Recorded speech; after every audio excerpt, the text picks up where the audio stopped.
Hey everyone, welcome back to the AI Guide. Today we're diving into a hot topic that's sparking debates across the tech world. Is AGI already among us?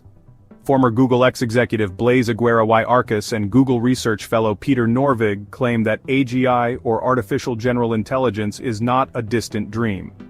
According to them, current large language models like ChatGPT, Bard, Llama, and Claude already exhibit general intelligence.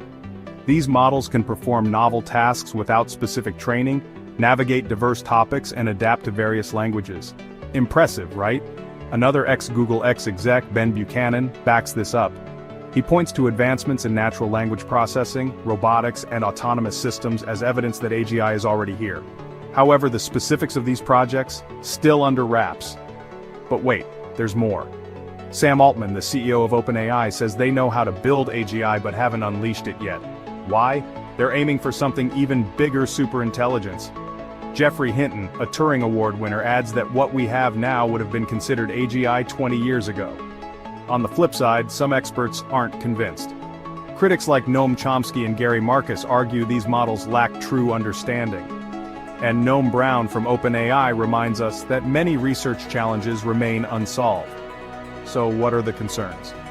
Defining and measuring AGI is tricky, and ethical issues like job displacement and wealth distribution loom large. We also need new regulatory frameworks to guide this rapidly evolving field.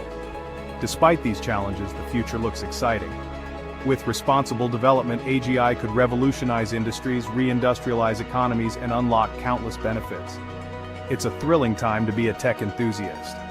Thanks for tuning in. Smash that like button if you enjoyed this video, and don't forget to subscribe for more insights from the AI Guide. See you next time.